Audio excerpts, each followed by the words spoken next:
Et c'est parti. Développer, le podcast qui poursuit les idées arrêtées. Ce programme vous est présenté par Olivier Jacquemont, docteur en philosophie politique. Et je suis avec Victor Joffre. Bonjour Victor. Salut Olivier. Alors, tu nous viens de Lyon. T'es arrivé ce matin. Je suis arrivé ce matin, de bonne heure, de bonne humeur. Très frais. On est ici donc à l'ESCE Paris, dans les studios d'Omnas Éducation. Mais toi, tu nous viens de Lyon, de l'ESCE aussi, puisqu'il y a un campus lyonnais. Tu enseignes là-bas la géopolitique, tu donnes des cours d'idéation. Mais ce n'est pas pour ça que tu viens nous voir aujourd'hui. On est entré en contact sur LinkedIn quand tu as vu qu'on faisait un Humanité et le programme développé sur la question du sens et de la valeur du travail. Et tu avais des choses à nous dire là-dessus. Exactement. Alors, pour les plus jeunes qui nous suivent, nos étudiants, tu as un profil qui peut leur parler parce que toi-même, tu es issu d'une école de commerce. C'est bien ça? C'est bien ça. J'ai cette qualité-là ou ce défaut-là, ça dépend de quel point de vue on parle. Du côté breton? Du côté breton. À Rennes? Mais je suis creusois d'origine, ça je tiens à le préciser dès le départ. C'est important. Ouais. C'est important. Mais on va le voir, tu es un globe-trotter, tu as beaucoup voyagé. Plus tard. Université, école de commerce à Rennes, puis IEP à Rennes. Donc, voilà, 2 casquettes, management, sciences politiques. Très bien. Tu enseignes donc la géopolitique et l'idéation, j'ai déjà dit. Tu formes des formateurs. Tu as lancé de ton côté une activité qui s'appelle We Aid School. Donc, tu formes des formateurs. Tu proposes ça aux écoles ou aux universités et puis aussi aux entreprises. Et tu as aussi créé une association qui s'appelle le Club des Indés, où là, tu amènes des indépendants installés à rencontrer de jeunes ou de futurs indépendants pour échanger les meilleures pratiques. Tout est très clair et très juste pour l'instant. C'est on super. part sur de bonnes bases. Donc là, c'est pas le pédagogue, même si peut-être on en parlera aussi, parce que c'est intéressant, on en a parlé tout à l'heure, et c'était vraiment intéressant l'échange sur ces pratiques-là, puisque tu t'intéresses à tout, tu t'intéresses aux neurosciences, tu t'intéresses aux arts vivants, tu t'intéresses au digital. Ça, on en parlera peut-être marginalement, mais ce qui nous intéresse, c'est vraiment comment toi, tu interroges le sens et la valeur du travail, déjà par ta propre biographie, et ensuite par rapport aux activités que tu as développées. Tout ça me paraît très clair, encore une fois. T'es prêt à commencer? Je suis chaud, go. Allez, on fonctionne toujours de la même façon d'en développer. Un mot-clé sur un Bristol, et tu développes. Alors, le premier va apparaître très nébuleux pour ceux qui nous regardent ou nous écoutent. C'est le mot Bali. Et je dis bien qu'on parle du travail. Hein. Alors, on parle effectivement du travail. Alors, Bali, oui, parce que donc effectivement, j'ai habité et travaillé. Je précise sur travailler, je n'étais pas tous les jours avec ma planche de surf. Donc, j'ai travaillé pendant 2 ans à Bali, donc au sein d'une université où j'ai créé et je m'occupais d'un parcours pour entrepreneurs. Et c'était une époque absolument, une expérience formidable. Et Bali, justement, c'est là où j'ai rencontré... j'ai fait ma rencontre avec cet autre monde un petit peu parallèle du travail, qui est celui des slasheurs, qui est celui des digital nomades, qui est celui des entrepreneurs, qui est celui des indépendants. Donc pour moi, j'ai plongé dans ce monde-là, mais à l'étranger et à plusieurs milliers de kilomètres de la France. Alors, pour bien expliquer les choses, tu es parti à Bali, mais avant, tu avais eu une activité tout à fait ordinaire, si j'ose dire, pour quelqu'un qui est sorti d'une école de commerce, il y avait un profil, tu étais sur les rails. Qu'est-ce que tu as fait pendant 4 ans? J'ai un parcours à la base qui est tout à fait classique. Donc, comme tu le disais, j'ai fait une école de commerce, ensuite un IEP. Et sur les conseils avisés de mes enseignants, je me suis posé la question, comme beaucoup, qu'est-ce que je veux faire? Et je n'avais absolument aucune idée de ce que je voulais faire après mes études. Et donc, ils m'ont dit, fais du conseil en stratégie parce que c'est un domaine où tu fais des choses diverses et variées, tu te spécialises pas encore, tu vas avoir des clients différents tous les mois, tu vas voyager, etc. Et ce qui s'est avéré assez vrai. Conseil en stratégie, concrètement, vous êtes une sorte de, alors l'expression n'est pas heureuse, mais de rustine sur un projet où vous venez répondre à une problématique très précise et sur un temps qui est limité. Donc j'ai travaillé avec des grands groupes comme Renault par exemple, j'ai travaillé avec des plus petites PME en France ou à l'étranger, et ça a été passionnant au départ, et après un petit peu moins, mais on y reviendra peut-être. Là, c'était quoi en fait vraiment ce qui était gratifiant ou valorisant dans ce travail en fait? Donc intellectuellement, on comprend que ça travailler avec des grands groupes sur des dynamiques pressées, urgentes, c'est stimulant intellectuellement, mais quelles étaient les autres sources de motivation? Alors, faut pas se mentir, enfin en tout cas je vais pas vous mentir, il y avait 2 sources de motivation principales. La première était le côté statut. Quand on est en école, le côté je deviens consultant en stratégie dans un grand groupe, il y a un côté statut social qui est, entre guillemets, en tant que tout jeune, toute jeune personne sur le marché du travail, assez gratifiante. Donc ça, c'était une première chose. Deuxième chose, le côté salaire. Vous sortez d'école, vous avez directement un salaire qui est important. Donc ça, forcément, ça attire. Donc ces deux choses-là m'ont fait penser, plus les conseils de mes enseignants, de me dire qu'en tout cas, au début, c'était une bonne porte d'entrée. Et c'est vrai qu'en plus, c'est une bonne carte de visite. Consultant en stratégie, faites ça pendant quelques années en général, et après, c'est une expérience qui est facilement revendable. Ouais, tout à Voilà. fait. Tu te recasses partout après. Tu te recasses partout. Ouais. Parce que vu qu'en fait, tu sais un peu de tout et rien faire, hein, il y a vraiment les deux, mais quand même, tu sais un petit peu tout faire, tu es très adaptable. Derrière, ça se revend très très bien. Alors, tu as moins de 30 ans au moment où tu pars à Bali, tu as 29 ans. Là, la dimension de voyage que tu avais d'ailleurs dans le conseil stratégie, hein, tu Ouais. la retrouves, mais là, tu pars, tu fais du surf et tu travailles. Tu côtoies, j'imagine, des gens qui ont fait le même choix que toi, qui sont partis et qui travaillent aussi, parfois avec l'Europe, parfois avec l'Asie, parfois avec les États-Unis, qui sont des digitaux nomades. Qu'est-ce que c'est que cette catégorie? Qu'est-ce que ça recouvre? Qu'est-ce qu'ils font comme travail? Ou qui Alors, sont-ils? c'est une catégorie, donc là, on parle des indépendants, je dirais au sens large, et notamment à Bali. Donc, c'est plus des gens qui sont un profil quand même très business, très divers. On a le classique qui travaille dans la tech, donc qui est codeur ou chef de projet. On a la personne qui travaille dans le marketing ou le web marketing. On a l'enseignant, ou on a aussi, je dirais, l'artisan. L'artisan, c'est aussi, je suis français, j'ai travaillé dans un grand groupe, je décroche un petit peu parce que j'ai fait un burn-out ou parce que je veux donner plus de sens à ma vie, et ben, je vais ouvrir un coffee shop où je vais vendre des planches de surf à Bali. Ouais, Alors ça ouais. paraît un peu utopique, mais il y a des gens qui ont vraiment cette vie. Alors, j'ai lu, alors je sais plus si c'est sur le blog là, du Club des Indés que je l'ai vu ou ailleurs, en tout cas, il y a des informations aussi sur ton Club des Indés, que 73% des freelances font ce choix pour choisir leur lieu de travail. Et il y a une question que tu poses souvent à toi, à tes invités sur le blog, c'est montagne ou mer. Oui, C'est-à-dire c'est que c'est ça. un critère déterminant aussi. Je pense que la question de base que se posent les indépendants, les freelances ou autres, notamment ceux qui vont à Bali, mais même plus Ouais, bien généralement, sûr. c'est quelle vie je veux, quel type de vie je veux. Et est-ce que je veux que le travail dirige ma vie ou est-ce que je veux que la vie dirige mon travail? Ouais. Et c'est souvent en fait cette deuxième réponse qui est donnée. Et la priorité est donnée du coup à l'équilibre vie pro, vie perso, au bonheur finalement, parce que là, c'est un grand mot, mais on parle de ça finalement, plus qu'au travail en tant que tel. Ce qui est intéressant, c'est que c'est donc dans ta démarche, qui est une démarche individuelle, il y a un côté pionnier par rapport à la réflexion d'aujourd'hui sur la question du télétravail, sur la question des indépendants justement, sur le rapport au travail qui a été complètement bouleversé par le Covid. Et c'est des choses que tu as pu voir avant, mais qui ont été amenées. Et c'est peut-être là où il y a le côté pédago qui rentre en jeu. C'est tu dis, il faut un peu structurer tout ça.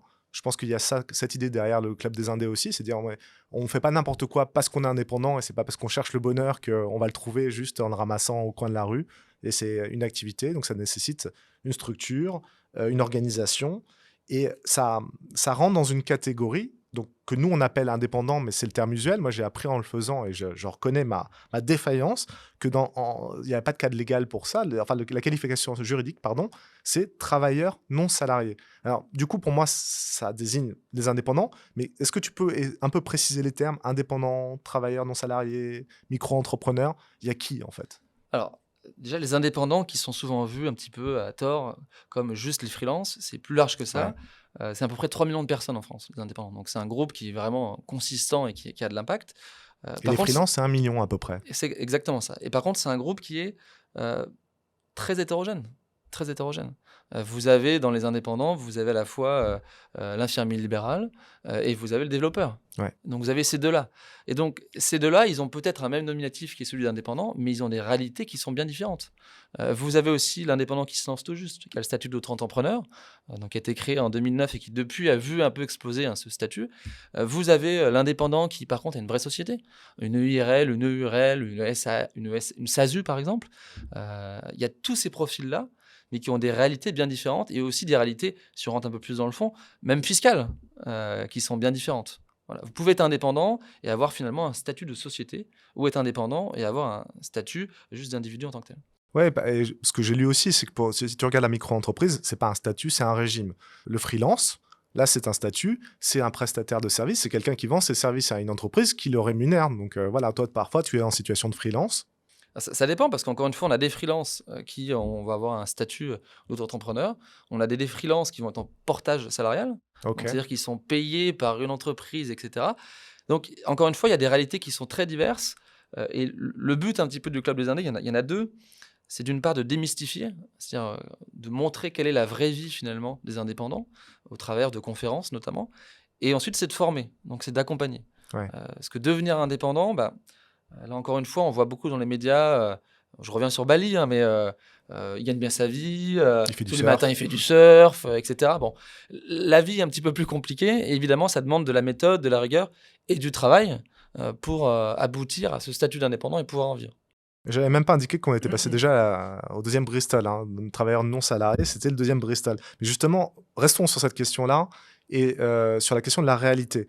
Je vois que depuis 2003, c'est des chiffres, hein, le nombre d'indépendants a augmenté de 25%, soit une progression qui est 10 fois plus rapide que le nombre de salariés. Ça, c'est une réalité déjà. Donc les gens optent pour ce type de travail, de carrière. Tu l'as dit, il y a plus de 3 millions de travailleurs indépendants. Important aussi, 90% des travailleurs indépendants le sont par choix. Ils souhaitent le rester, en dépit de la crise. D'accord. En dépit de la crise. Ok.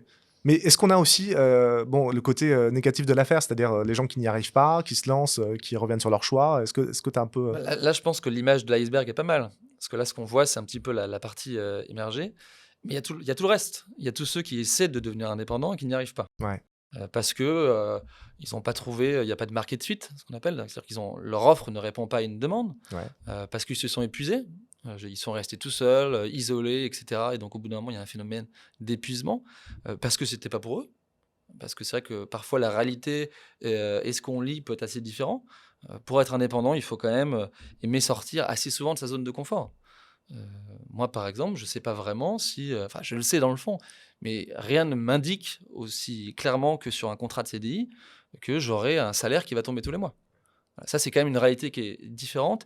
Il faut, je dirais, avoir la flexibilité, l'état d'esprit qui va avec. Ça me semble vraiment important. Ouais, puis tu as une partie administrative aussi qui est lourde, qu'on ne voit pas forcément. Enfin, c'est pas ce qu'on présente, en tout cas. Il y a un chiffre, alors, il vaut ce qu'il vaut, mais qui dit que les indépendants, freelance, passent entre 10 et 20% de leur temps à gérer l'administratif. Ouais, c'est important. Donc, Ouais. ce qui est un temps qui est assez important.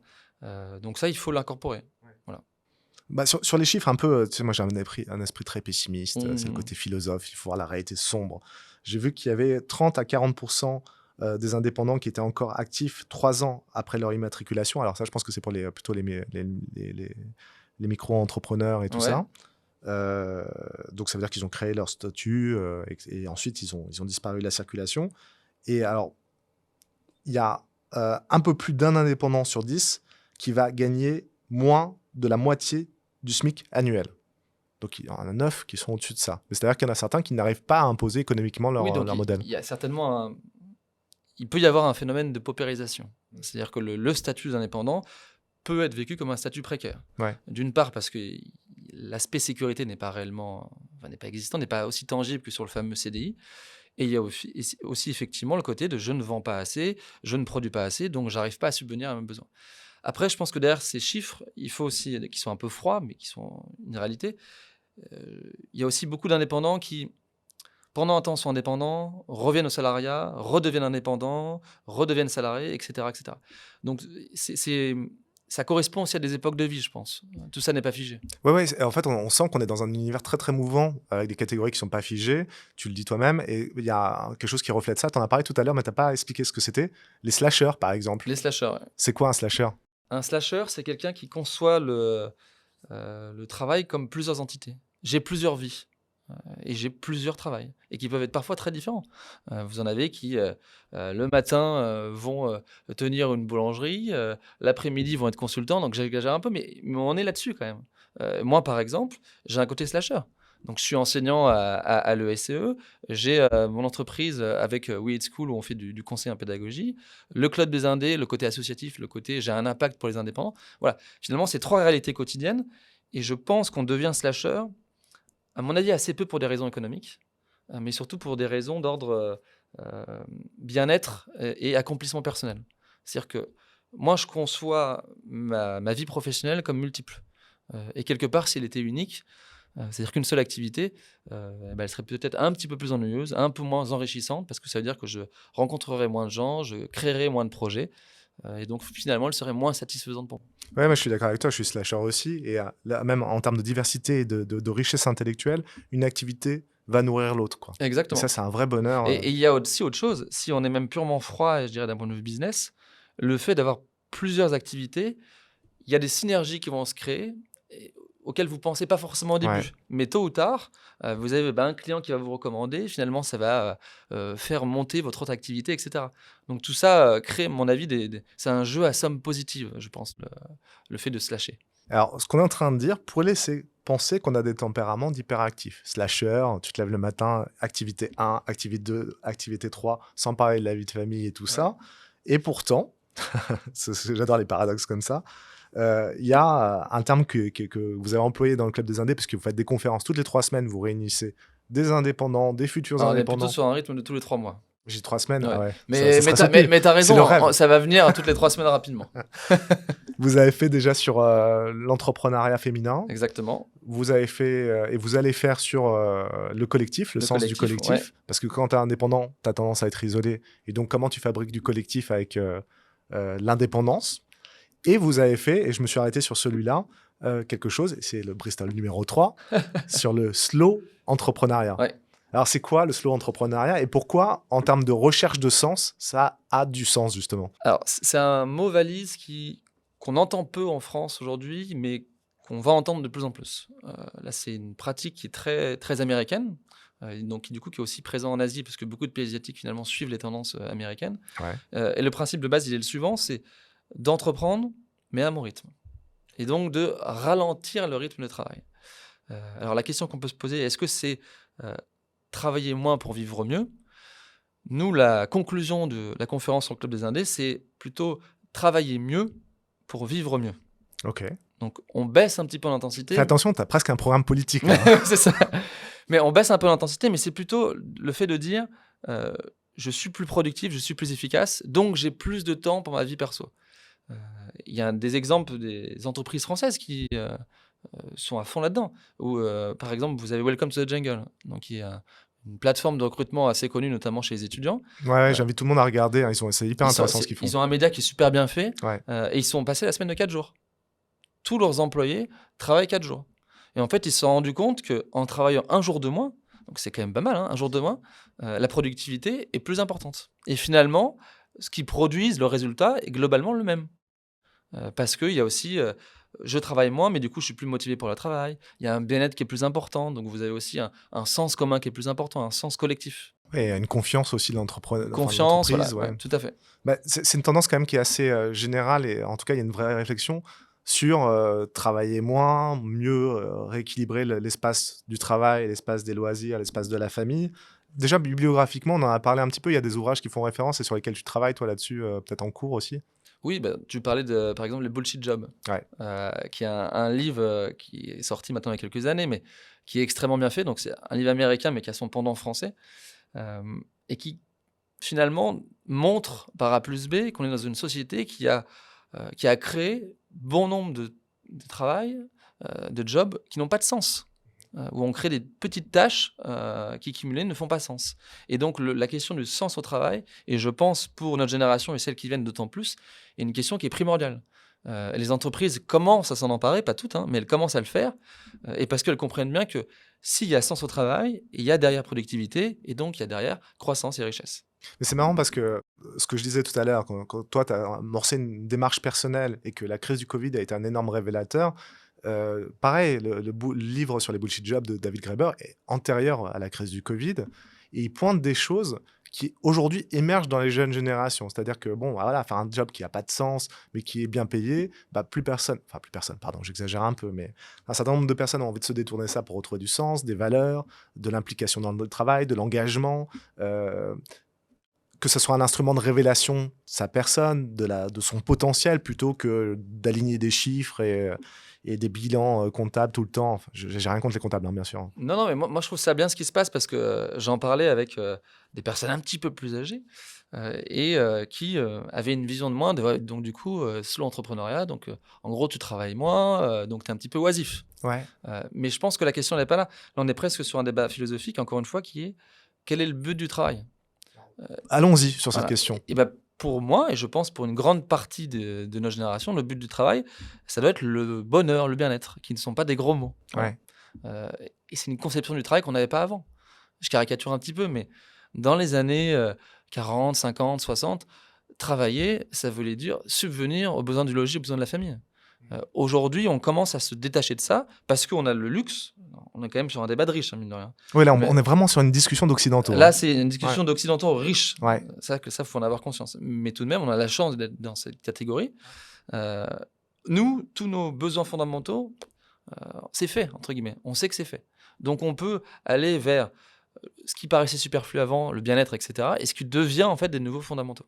Ouais, mais c'est extrêmement intéressant parce que tu as raison de dire, et il faut le préciser parce que sinon on est hors sol. D'ailleurs, c'est un débat de riche aussi. On voit c'est des discussions de privilégiés, on voit les questions qui sont afférentes, les questions du pouvoir d'achat. Ça veut dire que aussi, c'est un mode de vie qui est dépendant de la production, qui nous vient de l'extérieur. C'est la société ou l'économie de rentier dont parle Gomez, dont j'ai parlé dans notre humanité. Tout est lié, vraiment.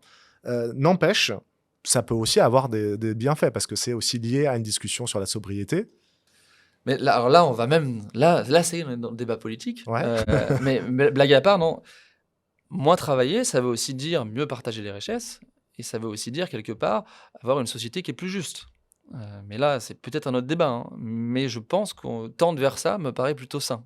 C'est marrant que tu parles de ça parce que, alors pour le coup, j'ai pas prévu d'en parler ce semestre, mais je suis en train de lire un petit bouquin d'Alain Suppiot, professeur au Collège de France, juriste qui travaille sur le travail, et il assène le mot justice au travail. Il dit c'est dans la définition même des conventions internationales. Il faut qu'il y ait un rapport de redistribution et de justice et d'égalité au travail. Et là, tu dis, voilà, peut-être que la réduction du temps de travail est un meilleur partage social du fruit du travail et du coût du travail permettrait plus d'égalité. Moi, c'est une conviction. Je dis pas que c'est forcément la bonne solution, mais ça me paraît une solution relativement juste. On n'est pas en train de dire ce qui est juste ou pas juste, mais c'est vrai qu'on est dans une réflexion en se disant, voilà, des pistes à partir de... En tout cas, ce qui est sûr, c'est que je trouve que le faux débat de dire, et ce qu'on entend parfois, hein, que la semaine de 4 jours, le sous-entrepreneuriat, etc., c'est quelque chose qui est que pour les riches, qui n'a pas de sens, etc., ça me paraît trop réducteur pour le coup. Je pense que c'est un sujet qui mérite plus de réflexion. Ouais, et puis c'est vrai ça, pour le coup, j'en ai parlé dans une autre vidéo, mais on a soit la critique du travail type marxienne ou marxiste, mais on est toujours sur le rapport au travail et à l'aliénation, et tu as un courant de penseurs qui cherche justement à se dégager un peu de ça en disant, bah, pensons plutôt à la société de loisirs, quoi. Et bien sûr, le droit à la paresse de Paul Lafargue, qui est un grand classique, incontournable, et qui date du 19e siècle. Tout ça n'est pas récent, encore une fois. Ouais, c'est pas nouveau. C'est assez marrant ce qu'on parlait de la crise du Covid. Pour moi, la crise du Covid, elle n'a pas créé quelque chose de nouveau. Elle a fait finalement que démultiplier des mouvements qui étaient déjà en route. Ouais. Et par exemple, ce que j'ai vécu à Bali, où il y avait beaucoup de digital nomades, d'entrepreneurs, de slasheurs, etc. Mais c'est pas nouveau. Ça existe depuis des années, tout ça, en fait. Mais là, ça devient presque un phénomène de masse. Alors, en plus, pour nos étudiants qui sont donc étudiants, certains ont des activités à côté, certains sont des slasheurs aussi, certains sont des influenceurs. On a au sein de l'école plein d'influenceurs, influenceuses, youtubeurs, youtubeuses qui ont parfois fait des collaborations aussi avec nous, ici même dans les humanités ou dans d'autres programmes. Pour un étudiant ou un jeune qui voudrait se lancer dans une activité, qui pense avoir une belle idée, un beau projet, ce serait quoi? Slide 4, tes conseils pratiques. Alors, conseil pratique. Alors, allons-y là-dessus. Alors, je les ferai en plusieurs étapes. Pour moi, la première étape, qui est la plus compliquée, c'est le pourquoi je me lance. Donc, pourquoi je veux devenir indépendant, pourquoi je veux devenir freelance, pourquoi je veux mettre à mon compte. Donc ça, il faut vraiment répondre à ces questions. Et je vous invite à aller voir la vidéo de Simon Sinek, le fameux why, donc qui répond au pourquoi. Ça, c'est le premier point. Ensuite, vous avez le comment. Donc, je veux me lancer, très bien, mais comment je fais? Donc, il faut se former, il faut apprendre les compétences que vous n'avez pas encore, il faut vous connecter aux bonnes personnes. Ensuite, donc, le pourquoi, le comment, le avec qui, ça c'est extrêmement important. Je pense qu'un des grands problèmes peut-être aujourd'hui de l'indépendant, du freelance, c'est de rester isolé, l'isolement. Connectez-vous vraiment à votre tribu. Connectez-vous aux personnes qui vont vous aider. Donc là, il y a aussi une notion de bienveillance. Il faut vraiment aller chercher les gens qui vont vous aider, que ce soit via LinkedIn, que ce soit via des espaces de coworking, via votre école, via vos enseignants, enfin bref, allez chercher ces personnes-là. Et le dernier point, et ça me paraît essentiel, on est quand même dans un monde qui est très compétitif, et y compris dans cette catégorie des indépendants, il faut trouver votre petit plus, votre axe différenciant. Qu'est-ce qui fait que on va, entre guillemets, acheter du Victor Joff, par exemple, pour parler de moi, plutôt qu'une autre personne? Et ça, il faut le trouver. Ça peut prendre un peu de temps, mais il faut le trouver. Ouais, ça veut dire aussi un travail sur les soft skills qui est important. On en parle souvent en école. C'est comment tu te présentes, comment tu te vends, comment tu Oui, crées un effet de qu'est-ce que tu séduction. racontes comme histoire? Ouais. Alors, raconter une histoire, ça ne veut pas dire mentir, bien au contraire. Mais ça veut dire quand même avoir un fil conducteur, un fil rouge, qui permet de comprendre ce que vous apportez comme valeur. Il y a, quand on a préparé ce programme ensemble, tu m'as dit, et c'est un peu pour te plomber peut-être la dernière slide, parce que tu as peut-être une idée en tête, parce que c'est le mot de la fin après, Victor nous met un mot. Tu as dit, voilà, ce qui est important, et c'est le fil rouge de notre discussion, il y avait 3 mots importants pour toi, c'était la liberté. Alors la liberté de l'indépendant, j'imagine, donc la liberté d'organisation de son Oui, temps. liberté alors qui est limitée, mais quand vous êtes indépendant, vous organisez vos journées. Alors, attention, vous les organisez en fonction de vos clients, et cetera. Donc c'est une liberté qui est toute relative. Mais toujours est-il que vous êtes capitaine à bord. Capitaine d'un petit hors-bord, mais quand même capitaine à bord. Donc la liberté est effectivement un point important. Le travail. Le travail, on n'a rien sans rien. Je pense que c'est un mensonge de croire que devenir freelance, indépendant, entrepreneur, ça se fait en un claquement de doigts. Il faut travailler, il faut échouer. Je pense qu'on n'a pas assez en France, notamment, la notion de l'échec. Ouais. Et l'échec, une part absolument importante. J'ai vu un peu plus tard qu'hier une petite photo sur Pinterest, je crois. Et c'était 2 types de briques. Il y avait les briques rouges qui étaient les briques d'échec et les briques bleues qui étaient les briques de réussite. Et en fait, après, ils montraient un mur, donc qui était une maison qui avait construit, qui symbolisait la réussite, et qui était un patchwork des 2 types de briques. Et je trouve que c'est exactement ça. Le travail permet la réussite à condition d'avoir des échecs, et vous en aurez, ça, faites-moi confiance. Et j'en ai eu. Et vous en avez, j'en ai eu, etc. Mais surtout d'analyser vos échecs et de les transformer évidemment en réussite. Mais on le dit souvent, c'est que la réussite n'est en elle-même pas très intéressante. C'est pas quelque chose qui fait réfléchir, c'est pas quelque chose sur lequel tu reviens, que tu macères et dont tu tires quelque chose, alors que les échecs sont extrêmement fructueux. D'ailleurs, on en parle beaucoup plus de nos échecs apprend quand on est plus. honnête. Regardez tous les sportifs de haut niveau. En général, ils apprennent beaucoup plus de leurs échecs que de leurs victoires. Ouais, bien ils sûr. reviennent plus forts, en tout cas pour les meilleurs. Et je trouve que pour les jeunes, justement, au moment des choix, Parcoursup et tout ça, c'est un truc qu'on doit marteler nous en tant qu'enseignants aussi, c'est de dire un parcours déjà d'études, il sera fait de points de jonction, de bifurcation. Il ne faut pas hésiter à changer d'orientation si on pense qu'on s'est trompé ou qu'on a fait erreur. Ça sera toujours quelque chose qui sera capitalisé ensuite, quoi. Et pour moi, je pense qu'il faut absolument profiter en tant qu'étudiant. Être étudiant, c'est une chance. Enfin, moi, je considère que je suis un peu étudiant à vie. Mais Ouais. quand même, quand vous êtes étudiant dans une école comme le SCE, vous avez un cadre qui est favorable et qui permet de tester. Donc, vous avez le droit de tester. On parlait de side project, par exemple. Testez tous les side projects que vous pouvez. Là, c'est le moment, entre guillemets, le plus simple pour échouer. Parce que si vous échouez en tant qu'étudiant, finalement, vous ne risquez pas grand-chose. Donc vraiment, testez. Vous voyez ce qui vous correspond, ce qui fonctionne, ce qui ne fonctionne pas. Mais en tout cas, testez. Et ça vous créera des histoires à raconter, des aventures. Donc c'est l'essentiel. Je ne reviendrai pas sur le collectif, le troisième mot dont on a parlé un peu plus tôt, parce que ce que tu viens de dire, je trouve intéressant. Je trouve que c'est bien la mentalité de l'indépendant. C'est quelqu'un qui se considère comme un étudiant toute sa vie, qui est dans l'apprentissage permanent. Moi, je suis un étudiant à vie, clairement. Est-ce que je te laisse ça, Allez. je te laisse réfléchir un petit mot et nous l'inscrire. On verra bien quel sera le mot de la fin maintenant que je vais plomber ces 3 mots. Merci à Philippe Larocque qui était à la réalisation de développer. Le petit mot, c'est tribu. Et alors, tribu, ce que je pense... Alors j'aime bien le côté tribu dans le sens de se connecter à votre tribu, se connecter à votre collectif. Et ça revient vraiment, encore une fois, ne restez pas seul. Trouvez les gens Trouvez la personne que vous avez envie d'être. Ça, je trouve ça vraiment bien. Trouvez-vous dans 5-10 ans. Trouvez cette personne-là sur LinkedIn, via vos profs, etc. Et il faut qu'elle vous inspire, il faut qu'elle vous nourrisse. Et trouvez cette personne comme quelque part un mentor. Et vous connectez à votre tribu, vos mentors, ça permet finalement de se projeter. Et quand on arrive à se projeter, quand on arrive à avoir finalement une vision de ce qu'on veut, on ne connaît pas forcément le chemin, mais tout devient quand même plus clair. Voilà. je vous invite, ceux qui ont écouté ou regardé Se développer avec Victor Joffre, à le contacter sur LinkedIn s'ils considèrent qu'il pourrait faire partie de leur tribu. Et n'hésitez pas, ça sera avec grand plaisir. Merci Victor. Merci à toi, Olivier. Développer, le podcast des humanités, vous a été présenté par l'ESCE, la Grande École du Commerce Extérieur et le groupe Omnes Éducation.